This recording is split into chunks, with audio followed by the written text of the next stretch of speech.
Oke, Assalamualaikum warahmatullahi wabarakatuh. Mohon maaf, kita lewat 5 menit karena tadi eh, teman-teman juga masih ongoing, on the way ya. OTW kata orang kita mah. Oi, tungguin we begitu ya. OTW. Kita akan bahas hari ini atau sore ini yaitu tentang memahami perbedaan. Mungkin teman-teman selama ini saya nerangkan tentang PPN dan PPNBM. Nah, di sini ada perbedaannya ya. Jadi dalam arti ada memahami perbedaan PPN dan PPNBM serta karakteristiknya. Kita sampai selesai ini aja langsung diskusi terus selesai. Ada.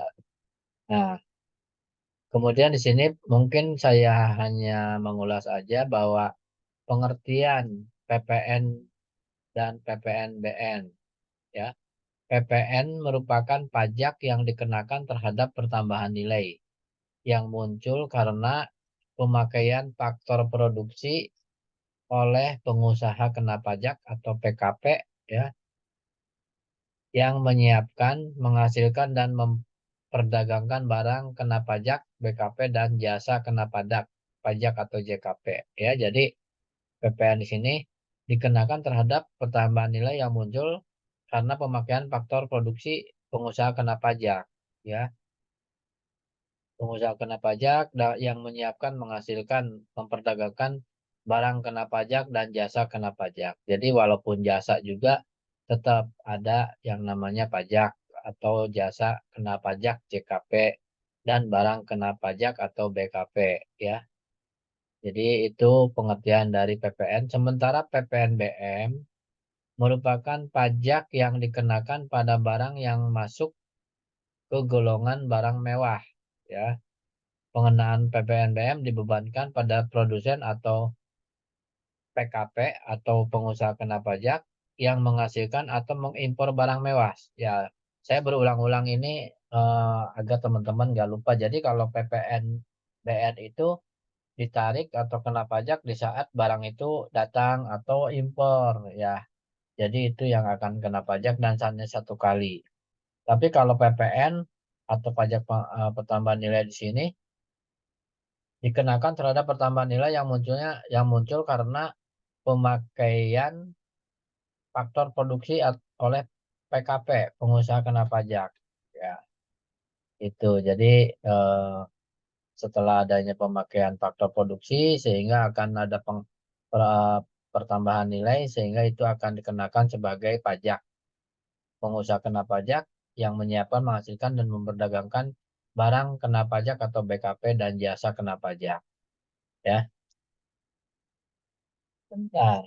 Kemudian berikutnya yaitu tentang eh, mana ininya?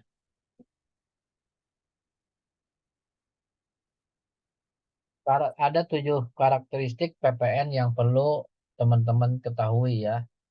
Ada 7. Yang pertama merupakan pajak tidak langsung. Jadi karakteristik PPN itu yang pertama merupakan pajak tidak langsung. Artinya beban pajak dialihkan kepada pihak lain, yakni pihak yang mengkonsumsi barang atau jasa yang menjadi objek pajak. Selain itu, tanggung jawab penyetoran pajaknya tidak berada di pihak yang memikul beban pajak. Ya, nah ini PPNBM di sini dibebankan kepada pihak lain atau ya ini pihak yang mengkonsumsi barang ya atau jasa. Jadi kalau teman-teman misalnya eh, makan di tempat makanan siap saji itu akan kena pajak teman-teman yang bayar pajaknya gitu ya. Bukan orang yang jualan makanan siap saji kayak McD, KFC, CFC ya, atau ramen atau tekwan. Nah, itu dibebankan sama yang mengkonsumsi barang atau jasa. Jadi kita sebagai konsumen ya kita yang dikena kena atau yang bayar pajak. Makanya kalau teman-teman makan di McD walaupun harganya hanya 90 ternyata bayarnya 110 misalnya atau 115 ya. Secara tidak sadar sebetulnya pajak itu dibebankan sama kita yang beli ya. Itu. Jadi kadang-kadang nggak orang kita nggak ke situ, kadang-kadang nggak sampai detail gitu. Kalau saya dilihat, pajaknya aja sampai 10.000 sampai 12.000 ya. Jadi pajak dari eh, makanan siap saji itu besar buat negara sebetulnya. Kemudian yang kedua merupakan pungutan yang sifatnya objektif. Kewajiban untuk membayar PPN ditentukan oleh objek pajak, sehingga kondisi subjek pajak tidak diperhitungkan sama sekali. Ya, kondisi seorang sebagai subjek pajak terlepas dari gender, ya terlepas dari jenis kelamin, ya mau laki-laki mau perempuan, ya status sosial, ya mau pejabat mau RT RW ataupun daya beli semuanya sama di mata PPN sehingga dikenakan besaran pungutan yang sama. Jadi tidak melihat dia itu orang kaya orang miskin, dia itu pejabat atau karyawan biasa, dia itu laki-laki atau perempuan, jadi tetap uh, pajaknya itu dipungut, membayar PPN-nya itu dipungutnya sama ya. Yang ketiga, multi strike tax artinya PPN dikenakan pada seluruh rantai produksi dan distribusi. Setiap barang yang menjadi objek PPN mulai dari pabrikan ke pedagang besar hingga pengecer atau retail semuanya dikenakan pajak. Jadi dari mulai perusahaannya besar, kemudian ke retail juga kena pajak, ya. Kemudian ke yang terakhir yaitu para pemakai atau konsumen, yaitu adalah multi strike tax atau disebut dengan PPN yang eh, multi ya, yang kena pajak semuanya. Jadi tidak pandang bulu, tidak ini mah orang miskin nggak usah dikasih pajak misalkan, atau ini mah laki-laki perempuan misalkan nggak usah bayar pajak, nggak, jadi sama ratakan ya. Kemudian yang keempat di situ, tadi yang ketiga, keempat dihitung dengan metode indirect subtraction. Pajak yang dipungut PKP, ya pengusaha kena pajak, penjual tidak langsung disetorkan ke kas negara. PPN terhutang yang harus dibayarkan ke kas negara merupakan hasil perhitungan pengurangan PPN yang dibayar kepada PKP, ya pengusaha kena pajak lain yang dinamakan pajak masukan atau PPN yang dipungut dari pembeli yang dinamakan pajak keluaran. Nah itu ya, jadi dihitung indirect subtraction. Jadi kalau ada soal apa sih yang disebut dengan indirect subtraction, nah, teman-teman tinggal dieksplor aja dari sini. Tidak harus sama, tapi intinya ke sana gitu.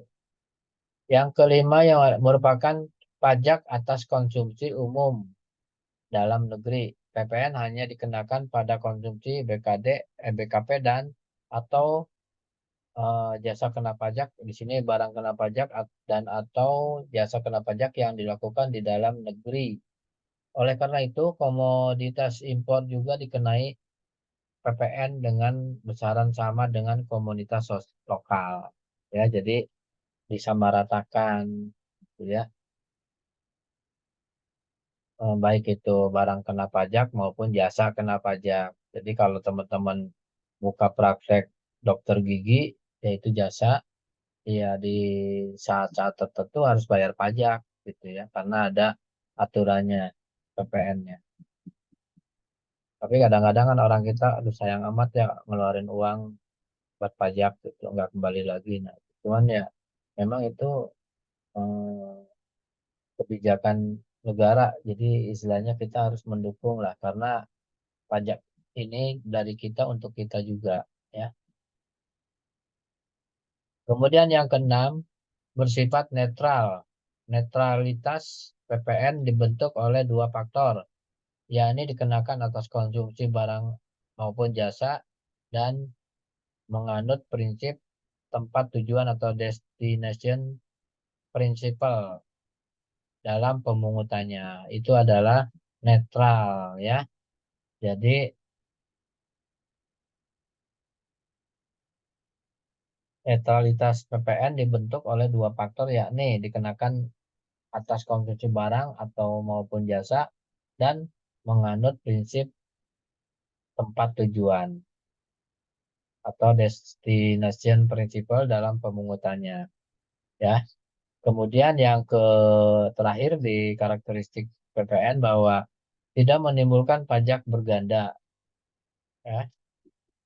Kemungkinan adanya pajak berganda dapat dihindari oleh PPN hanya dipungut atas nilai tambah saja gitu ya. Jadi itu adalah 7 karakteristik. Silakan teman-teman nanti baca-baca kalau lagi santai. Mungkin di materi-materi mendekati selesai atau UTS akan banyak materi yang keluar biasanya. Ya, itu adalah karakteristik PPN ada 7. Kemudian karakteristik PPNBM ya. Yang pertama ada 4 di sini. Yang pertama merupakan pungutan tambahan. PPNBM merupakan pungutan tambahan yang dikenakan pada barang mewah di samping PPN. Hal ini dimaksudkan agar konsumen yang membeli barang mewah yang notabene merupakan konsumen yang daya beli tinggi memikul beban tambahan lebih tinggi dibanding konsumen berdaya beli rendah ya, sebab jika tidak dibebankan pungutan tambahan maka tidak ada asas keadilan ya, karena konsumen yang daya belinya tinggi membayar presentasi pajak yang sama dengan konsumen dengan daya beli yang rendah. Ya, jadi kalau di nomor satu menurut PPNBM di sini bahwa karakteristik pertama itu bahwa eh, PPNBM merupakan pungutan tambahan gitu ya dari barang mewah yang di samping PPN gitu. Membeli barang mewah dan notabene merupakan konsumen dengan daya beli tinggi ya, itu di atas 500 juta sekian lah. Nah, sebab jika tidak dibebankan pungutan tambahan maka tak ada azas keadilan. Maksudnya kalau kalau istilahnya ada tambahan lah, ada nilai tambahnya. Kalau enggak nanti akan ada kecemburuan gitu, ya. Kemudian yang kedua, hanya dikenakan satu kali. Nah, ini yang mungkin saya udah sering ngomong 5 kali kali ya. Hanya dikenakan satu kali, hanya dikenakan satu kali. PPNBM hanya dikenakan satu kali, yaitu pada saat impor atau penyerahan barang kena pajak yang tergolong mewah yang dilakukan pabrikan yang menghasilkan ya BKP yang tergolong. Ya, jadi pada saat impor datang baru kita selesaikan administrasi ya. Jadi pajak di sini hanya satu kali dan pada saat barang datang atau pada saat impor ya. Kecuali berkali-kali kalau si barang itu dijual lagi ke orang ya orang yang belinya yang kena pajak juga gitu. Kemudian yang ketiga, sorry ini, oh siri ini ketiga harusnya nih. Ketiga di sini tidak dapat dikreditkan karena sasaran PPNBM adalah konsumen, maka tujuan memberi beban pajak tambahan tidak akan tercapai apabila PPNBM dapat dikreditkan karena PPNBM yang dibayar akan masuk kembali ke kas perusahaan pedagang ya. Oleh karena itu PPNBM akan dibebankan sebagai biaya oleh PKP ya yang menyerahkan BKP barang kena pajak pada mata rantai distribution yang kedua ya, sehingga akan menjadi unsur harga jual yang diminta oleh pembeli yaitu PKP pada jalur berikutnya atau konsumen yang secara langsung membeli barang membeli dan pedagang besar. Jadi intinya di sini tidak bisa dikreditkan ya. Tidak bisa, mungkin orang akuntansi paham lah. Pasti sudah belajar akuntansi, dikreditkan tuh gimana gitu ya. Kemudian di sini dibebankan hanya satu kali ya di saat datang barang. Kemudian yang kedua, sorry, yang keempat di sini karena itu tiga yang atas. Yang keempat, jika diekspor, PPNBM yang dibayar pada saat perolehan dapat diminta kembali. Ya, meski PPNBM tidak dapat dikreditkan, tetapi apabila BKP atau barang kena pajak yang tergolong mewah diekspor, maka PPNBM yang dibayar berkaitan dengan perolehan BKP atau barang kena pajak yang tergolong mewah yang berhubungan langsung dengan BKP dapat diajukan permintaan estimasi gitu ya. Jadi intinya bahwa dalam karakteristik PPNBM itu ada empat ya. Ada empat, ini baru yang kedua. Kemudian yang berikutnya, oh ini yang ketiga dan keempat. Empat, sorry tadi saya salah ketik ya. Nah, ini ada perbedaan PPN dan PPNBM. Ada perbedaannya nih teman-teman. Jadi kalau adanya apa sih PPN dengan PPNBM bedanya? Nah, harus bisa jawab ya. Di sini berdasarkan masing-masing karakteristik yang tadi secara garis besar bahwa jenis pungutan pada PPN, jenis pungutan yang dibebankan adalah pungutan atas nilai tambah barang. Sementara PPNBM merupakan pungutan tambahan yang dikenakan selain PPN kepada barang yang sifatnya mewah.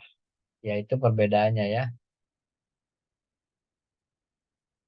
Itu harus diingat teman-teman karena namanya ujian kan bisa aja keluar ya. Coba sebutkan perbedaan PPN dengan PPNBM. Nah, harus bisa ya. Kemudian yang kedua, pengenaan pajak ya.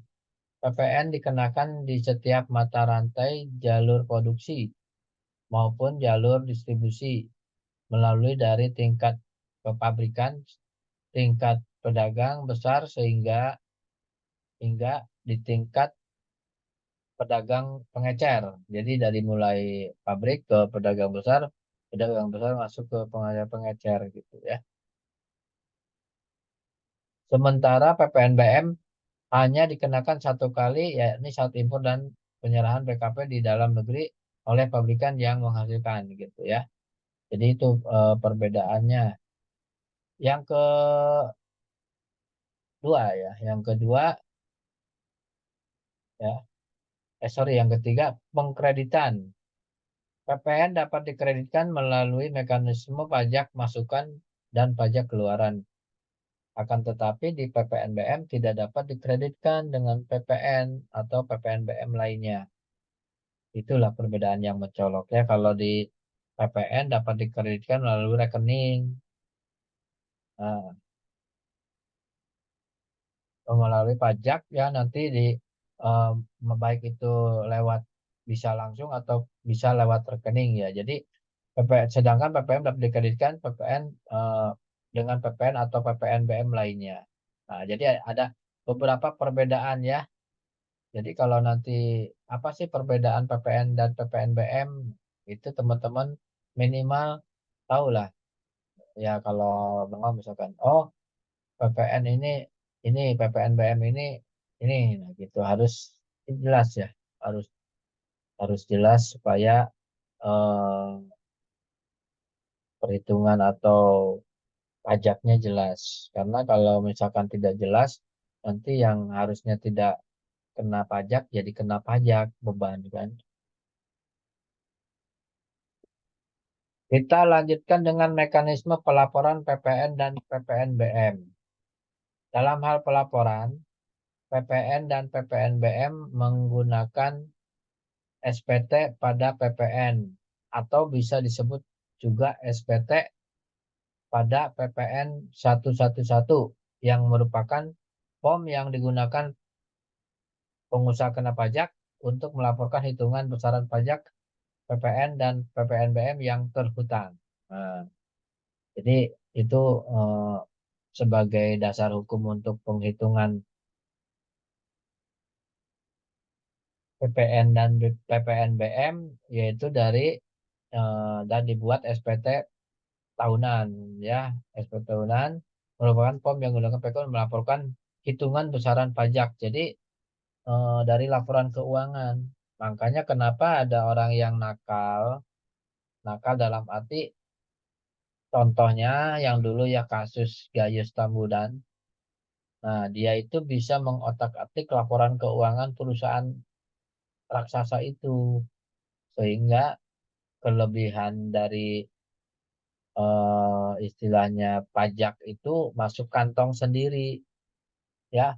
Jadi bukan berarti perusahaan itu tidak bayar pajak, dia bayar cuman kecil karena laporan keuangannya di eh, ini ya, laporan keuangannya dibikin kecil, bikin bikin istilahnya tidak untungnya tidak banyak sehingga akan berimbas pada pembayaran pajak PPN, ya. Jadi kalau teman-teman nanti jadi pengusaha ya, ya harus sesuai dengan adanya, walaupun memang harus bayar pajak yang besar ya itu kan buat negara juga, ya. Kemudian yang berikutnya PKP atau pajak, pengusaha kena pajak yang memungut PPN dan atau PPNBM wajib menerbitkan faktur pajak sebagai bukti yang dipungutnya PPN dan atau PPNBM. Dalam prosesnya penerbit faktur pajak harus memiliki sertifikat elektronik dan membuat e-faktur. Nah, ini bagian e-faktur ya. Jadi harus jelas di situ, ya.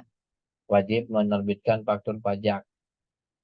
Kemudian yang ketiga, sejak hadirnya e-filing, ya, PKP yang ingin melaporkan pajak baik PPN maupun PPNBM tidak perlu lagi menyampaikan SPT secara manual. Nah, sekarang itu sistemnya udah digital ya. Kalau kirim-kirim juga istilahnya ini apa namanya, udah pakai lebih mudah gitulah. Ada e-faktur ya. Jadi kalau dulu mungkin belum ada media yang atau teknologinya belum bagus, ya kalau kita mau ngisi SPT mesti ngambil dulu ke kantor pajak, isi dulu, antri dulu, aduh ribet. Kalau sekarang kan ngisi bisa lewat aplikasi di internet, laptop atau di WA gitu ya. Jadi kita bisa ngisi SPT tahunan.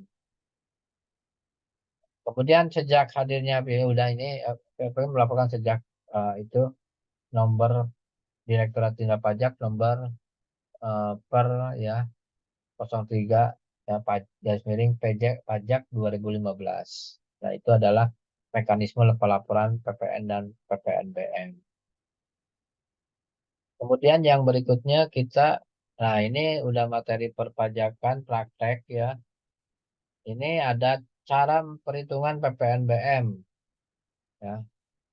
Bisnis barang mewah, mobil, elektronik, tas hingga gadget sedang berkembang di Indonesia. Meski pelakunya semakin banyak, eh, tidak tidak sedikit dari mereka yang buta mengenai PPNBM, apalagi cara perhitungan PPNBM. Padahal dua hal tersebut tidak dapat dipisahkan. Jadi banyak yang orang berusaha mengais rezeki ya, tapi dia tidak paham ya, tidak paham perhitungan, apalagi cara perhitungannya gitu. Betapa pentingnya PPNBM. Ya, jadi di sini padahal dua hal tersebut tidak dapat dipisahkan. Memang ada ini istilahnya harus ada yang dibarengkan gitu ya. Kemudian yang berikutnya menurut undang-undang yang termasuk dalam barang mewah yaitu wajib pajak PPNBM adalah barang yang tergolong dalam kategori berikut. Nah, ini ini ya. Yang pertama, barang tersebut tidak termasuk bahan kebutuhan pokok. Seperti yang kemarin saya cerita.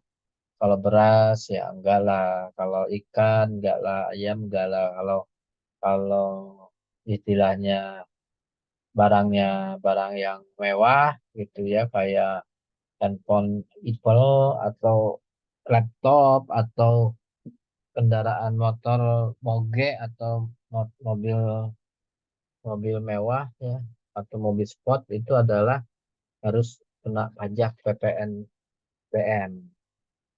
Silakan ada yang ditanyakan dulu sampai di sini teman-teman.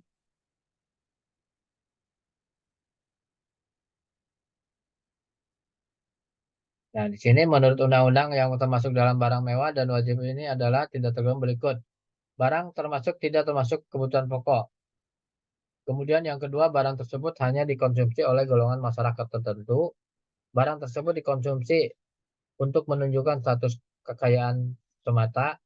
Yang keempat, barang tersebut dikonsumsi oleh masyarakat dengan pendapatan tinggi. Nah, itu ciri-ciri barang mewah ya. Kalau teman-teman ada tetangga yang tiba-tiba beli mobil sport Ferrari misalnya, nah itu harus ditanyakan ya, bayar pajak enggak waktu mobil turun atau impor gitu ya.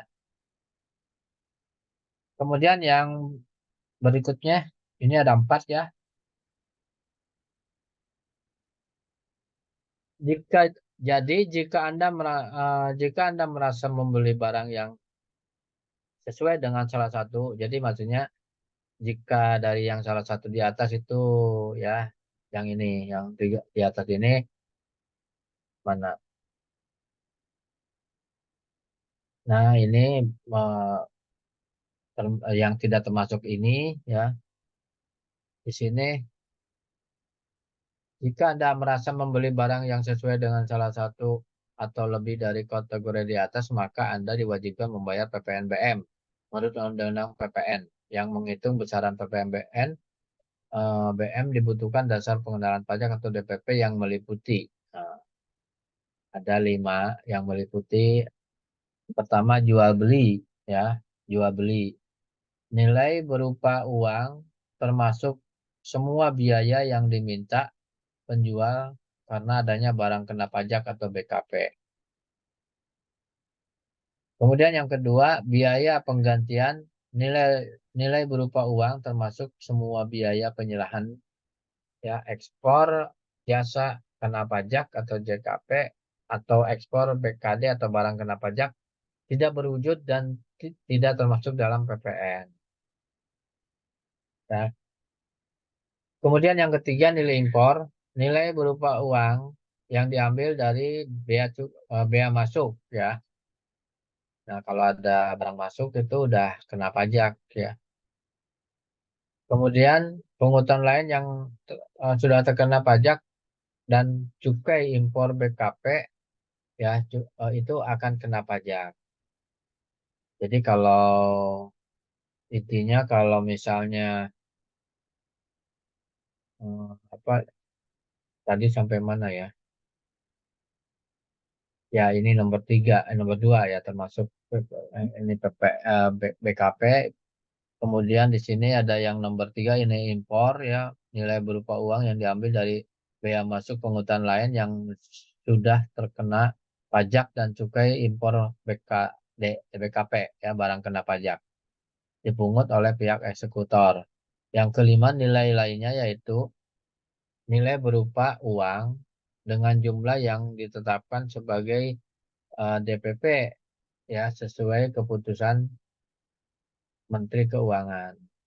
Itu jadi Menteri Keuangan ini ya istilahnya punya kewenangan ke sana gitu ya. Rumus perhitungan PPNBM dan PPN di Indonesia. Untuk melakukan perhitungan PPNBM, sebelumnya kita harus mengetahui terlebih dahulu tentang tarif PPN dan PPNBM di Indonesia. Tarif PPNBM saat ini sebesar 11% yang meliputi ekspor barang kena pajak berwujud ya. Sedangkan ekspor BKP ya, barang kena pajak berwujud tidak berwujud ya. Kemudian yang ekspor JKP jasa kena pajak. Nah, ini adalah saat ini sebesar 11% ya. Tarif PPN yang saat ini sebesar 11% yang meliputi ekspor BKD, ekspor ekspor BKP berwujud, ekspor BKP tidak berwujud, dan ekspor jasa kena pajak. Sedangkan untuk PPNBM tarifnya diklasifikasikan ke dalam beberapa kategori. Yang pertama, tarif 50% untuk kendaraan bermotor kategori tertentu, alat rumah tangga, hunian mewah, alat pendingin, televisi, minuman non-alkohol. Itu 10%. Yang kedua, tarif 20% untuk kendaraan bermotor kategori tertentu, peralatan olahraga impor, ya. Kemudian berbagai jenis permadani, alat fotokopi, dan barang sanitary. Jadi barang-barang langlek ya, yang istilahnya eh, yang harganya tinggi lah. Karena memang di sini di atas saja disebutkan bahwa yang menggunakan PPMM itu bukan orang sembarang, minimal dia mempunyai kekayaan lebih dari barang yang dia beli ya. Kemudian yang kedua, tarif 20% untuk kendaraan bermotor kategori tertentu.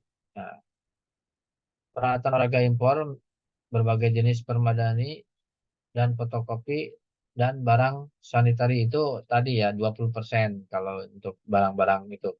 Kemudian yang ketiga tarif 25% yaitu kendaraan bermotor berat dan berbahan bakar solar. Misalnya minibus, kombi, pick up. Nah, jadi kalau pakai solar itu eh, dikenakan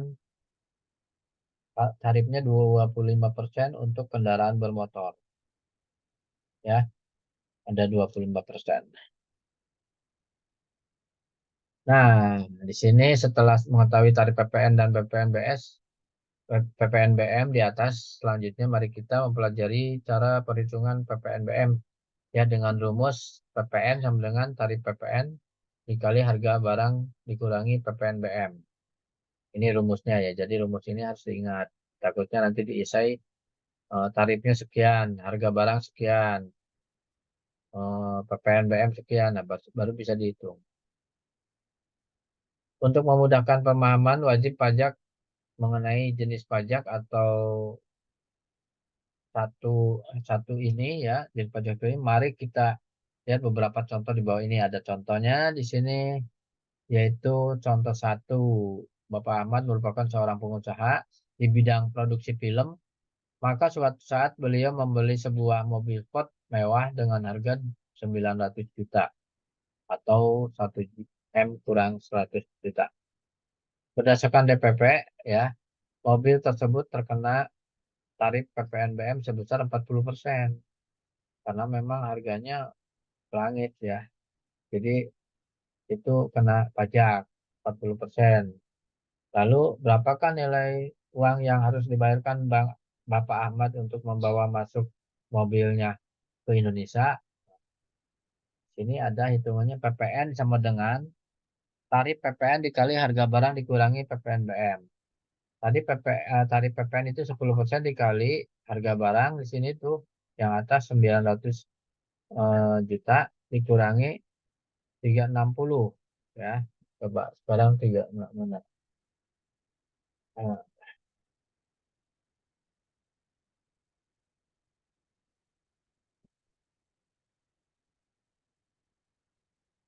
Nah,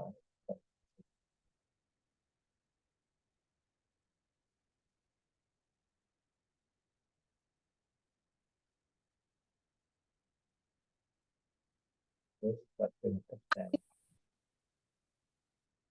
Nah, ya jadi di sini tarif PPN dikali tarif PPN dikali harga barang dikurangi PPNBM. Tarif PPN-nya itu 10% dikali 9 harga barang 900. Nah, 900 juta dikurangi PPNBM. PPNBM di sini tadi 40% dikali 900 juta. Sehingga akan muncul ya PPN sama dengan 10% dikali ya. Di situ ada apa 360 di sini dari 900 dikali 40%, ya. Sehingga di situ ada 900 dikurangi 360. Ya, 900 dikurangi 360, 900 juta dikurangi 360, 23 sama dengan 540 juta. Nah, jadi gini, ya, kalau untuk menghitung contoh ini, contoh Bapak Ahmad itu merupakan seorang pengusaha di bidang produksi film. Pada suatu saat beliau membeli sebuah mobil sport mewah dengan harga 900 juta atau 1 M kurang 100 juta berdasarkan DPP, ya. Mobil tersebut terkena tarif PPN BM 40%. Berapakah nilai uang yang harus dibayarkan Bapak Ahmad untuk membawa masuk mobil ke Indonesia? Nah, di sini ada tarif PPN 10%. Dikali harga barangnya berapa? 900 juta. Dikurangi PPN BM-nya 900 juta dikali 40% tuh. Yang ini 40%. Ya. PPN sama dengan 10% dikali 900. Nah, ini hasil dari 900 dikali 40%. Sehingga dapat 360%, juta, sorry, 900 dikurangi 360 juta, PP sama dengan PPN 10% dikali ini tinggal 540 juta, ya, sama dengan 54 juta. Eh, ini berapa persennya nih?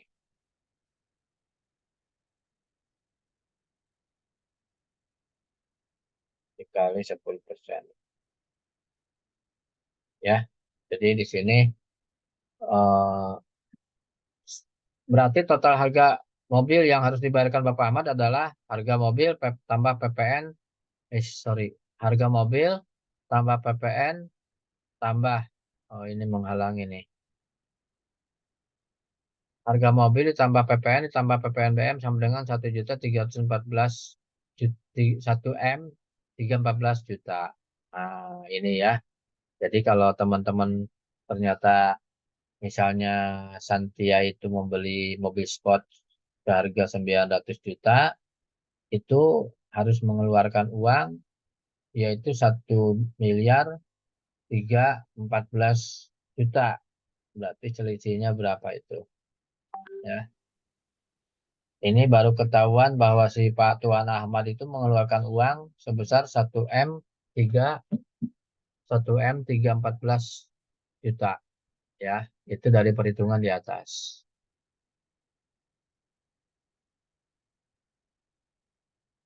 Hmm, ini ada contoh yang lain di sini. Tuan Irsadin merupakan sebuah perusahaan yang memproduksi berbagai macam elektronik atau alat elektronik mewah seperti AC, lemari pendingin lemari pendingin. Barang yang diproduksi di sini termasuk dalam kategori barang mewah karena atau dengan tarif PPNBM sebesar 20%. Pada bulan Desember 2017, PT Irsadin Jaya menjual lemari pendingin ke toko Ahmad dengan sebanyak 30 unit dengan harga jual per barangnya sekitar 6 juta. Lalu bagaimana nilai PPN dan PPNBM yang harus dipungut dan dibayarkan PT Irsyadin Jaya ke pemerintah? Ini contoh ya, mudah-mudahan soalnya ada yang mirip. PPN di sini tarif PPN dikali harga barang dikurangi PPNBM. Ya, sama dengan atas tarifnya 10% dikali eh,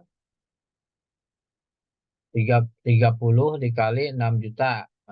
Sini ya, 30 unit dikali 6 juta.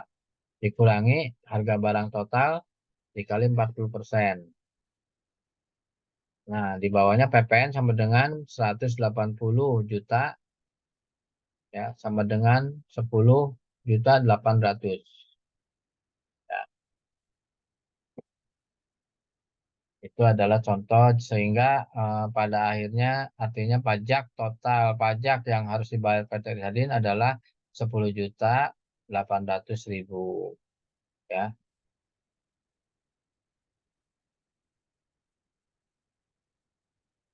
Ada, alhamdulillah sudah selesai. Silakan teman-teman kalau ada yang mau bertanya, masih ada waktu kita sampai jam berapa nih teman-teman? Sampai jam 17 17.38 sekarang 17.40 atau 50 lah. 10 menit lagi aja. Silakan ada yang ditanyakan dulu sebelum kita itu materi udah habis ya untuk hari ini gitu. Tapi masih ada buat besok. Tenang aja. Itu teman-teman ya. Itu adalah perbedaan antara PPN dan PPNBM. Jadi nanti pelajari apa yang sudah dikasihkan dari awal sampai hari ini. Mudah-mudahan aja di soal ada hitungannya ya. Karena memang di praktek itu adalah hitungannya. Sebetulnya kalau tidak online itu prakteknya langsung mengisi SPT, ya, surat pemberitahuan tahunan. Tapi kalau online kan susah untuk eh, praktek ya. Silakan ada yang ditanyakan teman-teman sekalian daripada ngantuk mendingan bertanya atau mau ditutup saja boleh lah kalau ngantuk mah. Siapa yang berani nutup berarti dia ngantuk. Jujur saya juga ngantuk. Silakan ada yang ditanyakan atau mungkin mau diselesaikan sampai saat ini aja. Kali-kali capek boleh. Kalau sama saya mah gampang diatur ya. Halo, suaranya mana mau dilanjut atau mau ditutup? Iya, Pak. Perwakilan ya. Wah, ditutup, Ah, Pak. Intan pengen ditutup katanya. Berarti kalau gitu Intan mesti baca doa dong. Iya, Pak. Silakan kalau mau ditutup Intan baca doa.